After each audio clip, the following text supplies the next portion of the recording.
Hi, welcome everybody.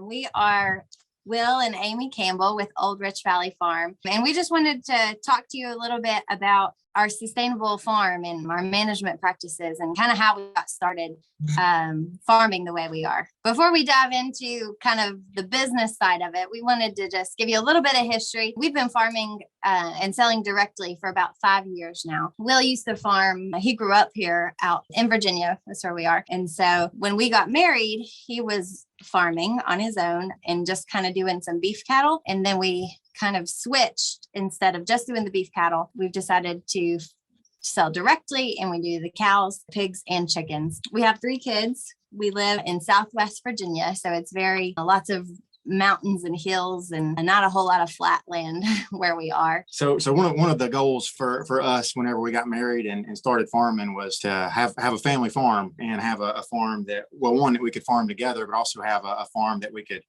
pass down through our kids if they wanted to farm in the future. And that's getting harder to do. And for us in our situation, this diversifying and selling directly was the only way family farming could be a possibility.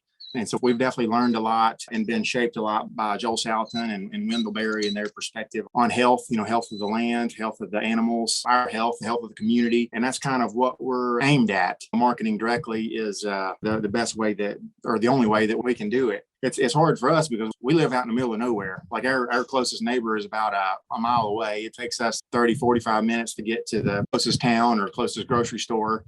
We're just not surrounded by a lot of people. We can produce a lot of food, but we have to have a way to get food into people's hands. And that's where the online store has really helped us out and been able to connect us with people, because at the end of the day, without people, what's the point? It's all for nothing, really. So farming has been in our family for generations. The farm that we're on right now was not passed down from family. My dad, he raises beef cattle, and my brother farms, and my grandparents farm and great grandparents. And we've always just admired, how our grandparents lived. They would kill hogs every fall and raise cattle and sheep and chickens and canned vegetables. I feel like family farms today have kind of gotten away from that. Not just family farms, but farms in general. If you just look at nature and life, life is filled with diversity, and living things not only depend on other living things, but contribute to other living things. Diversity is just a huge part of a sustainable just life. And our current food system, is isolating living things from other living things. It not only hurts the living things, but hurts life as a whole. And so one of the things that we wanted to do was to have a diversified farm and have lots of life, lots of animals. And our land naturally produces a lot of living things. There's wildlife, deer, squirrels, groundhogs, possums, birds, bugs, trees, shrubs, grasses, weeds, legumes. Our farm is filled with a variety of living things. The problem is most of those living things that our farm naturally produces, we can't eat. Even though we can't eat it, cows and pigs and chickens, they can eat those things. Not only eat it, but they can live a good life in what on the land that our farm naturally produces. They can take all this vegetation that we can't eat and turn it into delicious, healthy protein that we can. And so it's kind of a win-win all the way around. And so we're just trying to allow living things to live how they're designed to live and created to live. That's what we're trying to do. And I did not grow up on a farm. So we have been farming together for the last 5 years, but this was all new to me. I have thoroughly enjoyed getting to raise my kids out here on the farm and just grow and learn more about farming. And let me tell you, she's a good farmer. She's good at moving chickens, moving hogs, filling orders, emailing, communicating with people. One of the beauties and one of the struggles with farming the way we do is, man, there's a lot of hats you got to wear. And there's a lot of hats that don't fit my head very well. So we got to figure out how to kind of divide and conquer and figure out who's good at what and how we're going to get everything done and get it done well, because it's all important. And that's been a struggle as far as us farming and working together, but it's been good. We like each other. That's why we married each other. We like working together. And so the farming journey has definitely made us closer together, I think. What do you think? Most days. So sustainability is definitely one of our goals, and there's multiple parts to sustainable farming, and obviously one of the main focuses whenever it comes to sustainability is the farming practices itself, and that's super important as far as farming in a way that the land continually produces, or hopefully produces better, right? Like how we manage our resources has consequences, either positive or negative, and so we try to do our best to farm in a way that's beneficial to all life and our land and for future generations. But that being said, that's only one part of sustainability. To be sustainable, we also have to be financially sustainable. And that can be a little bit more of a challenge. But it doesn't matter if your farm is not financially sustainable, it's not sustainable, period. And one of the beauties in farming or in marketing directly is we get to control our margins. But that's also one of the challenges too, is if we're going to control our margins, we better make sure that our margins are good and profitable. And that's something we've learned the hard way. Not all direct sales are profitable sales. And so if we're going to market directly, we need to make sure we know what our break even is or what our margins are or how to price things so that our farm can be sustainable. And that means keeping good records and keeping up with our time and especially have a diversified farm, keeping up with how much time we're spending on what and where our time is most valuable. And even whenever it comes to marketing, one of the benefits to farming is that we're out here. We love working outside and working with life and animals. But if we're going to market directly, that takes a lot of time and work too. And we also have to prioritize that time. So yeah, just knowing what it costs to produce whatever it is you're selling and making sure that we're communicating that value, and not just the value of your product, but your values as a producer. Because at the end of the day, that's what it is. The value of our products is a reflection of our values as producers, right? And so obviously, if we value health and sustainability, it takes more work and it costs more to produce a higher quality good. And not only does it cost more, but it's more valuable. And so we have to articulate that, communicate that the value of the products that we're selling. So it takes, financial sustainability. And it also takes people that value sustainable food and sustainable farming. No matter, we can have the best farming practices in the world. We can raise good, healthy cows, pigs, chickens, and do everything the right way. But if there's nobody out there that values what we produce, then it's not worth anything, right? It's worth what people will pay for it. If people don't see the value in it, they're not going to buy it, and then you don't have a business. And not only that, but we have to have a model in place that passing down the farm down from generation to generation is a possibility.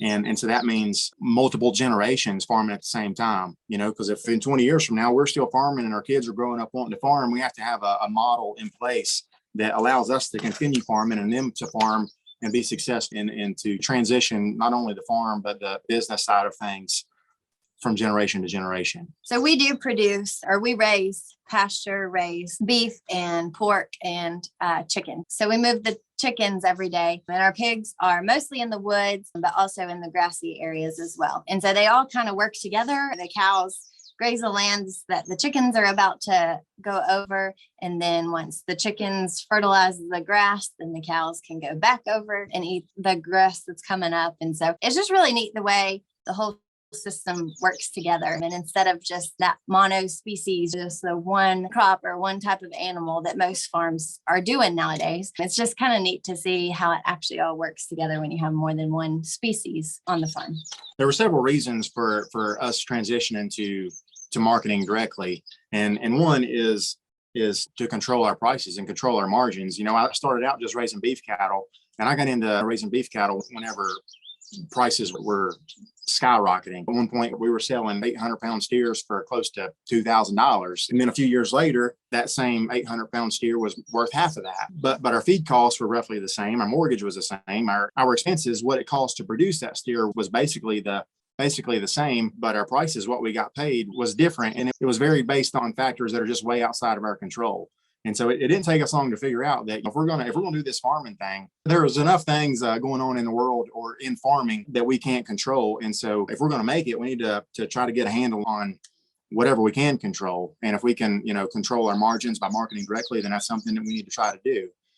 And not only that, but part of the problem in the food system today is the disconnect between people and food, between people and farms and how food is raised. And, you can't expect everybody to farm and produce everything that they raise, but we feel like we can bridge the gap between people and their food and offer transparency and allow people to see how we do things and why. And so, it's good for both of us. It's good for us to know who we're feeding, who we're farming for. Whenever we were sending out loads of beef cattle, we wouldn't have any idea where that meat would end up. And so this takes more work, but we get to see the faces of the people that we're raising food for. And it just makes sense. We can produce a lot of food in this area, in this region, but most of the food produced here goes somewhere else. We don't even know where it goes. So, but there's a lot of people around here too that eat food. Everybody eats food every day. But where does it come from? Well, a lot of times we don't know. We don't know. And so we believe in the local model in knowing we get to know who we're feeding and people get to know where their food comes from. So when we decided to start selling directly to customers, we had to come up with a way to get the meat to them. And so we first started through Facebook. And so we had a Facebook page and we were communicating with people of how we were raising the cows, what their life looked like, about our processors and the finished product, what the steak looked like and the ground beef. And so people were really interested and they were wanting to buy it, but we were getting orders coming in through our personal email, our farm email, our personal Facebook Messenger and Farm Messenger and text, and just coming in from everywhere. And it was just kind of chaotic trying to keep up with all the orders and make sure I get them to the right place and schedule pickup times or delivery times with each person. So we knew we needed a website. And I tried probably 4 times to build us a website unsuccessfully. And so we were looking for help on building the website and came across Barn to Door. And they just built a beautiful website for us that we could have never done ourselves. And not only that, but it has the farm store in it. And so people can easily purchase through the farm store, pick their drop or pickup location that I have scheduled there. Every order comes through there. And so I'm not getting the texts and emails and all that anymore. And it just makes my life so much easier. And it makes pickup for the customers easier, even just knowing what's in stock. The inventory is there so they know what we actually have available. So that has really helped. And we still communicate through Facebook and Instagram with our customers, but we also know that we are not always going to have total control of Facebook or Instagram, and we don't understand all the algorithms and how everything works. So just in the last couple of years, we have really tried to collect as many email addresses as we can. And use those email addresses to point people to our website. Yeah. And so we have a MailChimp account and that helps get those email addresses. And then we can communicate with them that way, which we can control, unlike Facebook. And so we know that they're getting that information. And then we're also directing them to our website as much as we can, where we're hopeful that they'll order something. And at the end of the day, it allows us to spend more time farming, which is what we want to do. It's what we are passionate about. And we were spending a whole lot of time just trying to get everything organized and with the different ways people are putting in orders, and we just weren't keeping up with it. And now with the website and stuff in place, we can spend less time doing that stuff and more time farming. And it's made our lives a lot easier and allowed us to continually focus on the quality of our products. Yeah, we sell at a couple of local farmers markets, and then we also have monthly deliveries. And so they're pickup locations. We hope to one day be shipping, but we're not quite there yet. But so with those, or on our website, can just click, choose what they want, put it in their cart. They choose one of those pickup deliveries, and I just meet them there with a cooler, and it just makes it really simple. The subscription option on the website has been a game changer for us in terms of, with the pandemic, there was a bottleneck with the processing facilities. And even right now, we're having to schedule processing dates a year plus in advance. And that's hard to predict. It's hard to guess at how much beef and pork we're going to be selling, over a year from now. And we don't have the freezer space to have that much wiggle room with what we're doing. If we're going to schedule these animals, we got to have the animals ready, and then we got to make sure that we're moving the meat somewhere. And the subscriptions have really helped. Well, one, it helps people know that they're going to have locally grown meat every month. They can count on that meat, coming from us, whereas the past year has shown how fragile our food system can be. We're guaranteeing our customers a certain amount of meat every month and a guaranteed price on that too for a year. And so one of the things we started doing was herd shares. And so basically people can get a half a beef or a quarter beef or whole hog or half hog. They can pay monthly and have that share, that half a beef, divided up into 12 months. And it helps them know that they're going to have meat, and it helps us to know where the meat's going. And the subscription app or feature on the website has just made all of that so easy to organize. It's not a pain every month to make sure everybody is ordering, or it just does its thing. And yeah, they only have to sign up one time, and then the payments come out automatically each month. And so they don't even have to think about it. They just meet me to pick up their meat every month. And it really has helped. I think he mentioned it already, but we know exactly how many beef we need each month, because if we have so many herd shares, that beef is going to be split up. And so we just know exactly how many animals we need processed and how much meat's going out each month. And so from a producer standpoint, that is really helpful. And I've been surprised at how many people stuck with us all year for the herd share. They started last year around this time. And so actually all of our customers are choosing whether they want to renew or not right now. And well over half of our customers are renewing. I don't have the numbers with me right now, but it has been quite successful for us. And I think that our customers have really enjoyed it and like the meat that they're getting and like that they have, like we said, that they get it each month. It's encouraging for us because we do work hard and we do put a lot of effort into the products that we raise. And like our goal is not to produce cheap and convenient food. Like obviously we want to make it as affordable as possible and make it, as convenient and easy for people to get as possible. But our goal is a quality product. And it's just really encouraging to us to see how many people value that. Like I said, we live in the middle of nowhere and it's not convenient for anybody to come out here to the farm to pick up meat or to go take a Saturday morning to go to the farmer's market to get meat. But we're just really encouraged by the amount of people that really value either their own health or the health of, the animals or land or community. And it's been really encouraging for us. And it's neat to just, to build those relationships with people along the way. So as far as what's next for us, we're trying to get through the week. We've got a lot of irons in the fire, and sometimes we get spinning around too many different directions and end up not going anywhere, which is part of it's one of the benefits to farming this way, but it's also one of the challenges too. If you're going to have multiple species and multiple enterprises on your farm, we have to make sure that all of them are managed right and all of them are successful. And so right now we're kind of at a time to where we're just trying to do the best we can with what we're doing and be more efficient. As far as growing, we don't have goals to grow our farm beyond what it is. Obviously, we hope we can continue to sell whatever we produce, but also we would love to see more farmers in our area selling locally and more people in our area buying locally. And so that's sort of what we would like to see. And we're happy to help however we can. I guess for me too, the family farm, the family is a big part of it. We do have 3 kids and I'm homeschooling the oldest. And so that takes up a big chunk of my time during the school season. And so, that's my main goal, is to just make sure our kids are learning hard work out here on the farm, hands-on learning, and just growing together, growing closer. So the family aspect of it is a huge one for me. So one of our goals is to have a vacation one of these days. And we're Hallie, our oldest, she's 6. And so we think that here in 3 or 4 years, we'll be able to leave her in charge and take a weekend getaway or something. Yeah, right. Well, but it is one of the beauties of farming as a family, is to watch your kids grow and take on responsibilities. And hopefully they'll grow to do the things that we're doing now and appreciate food more and appreciate life more. And maybe if they're doing some of this stuff, we can take a trip or something. Yeah. Well, thank you all for joining us today and hanging out with us.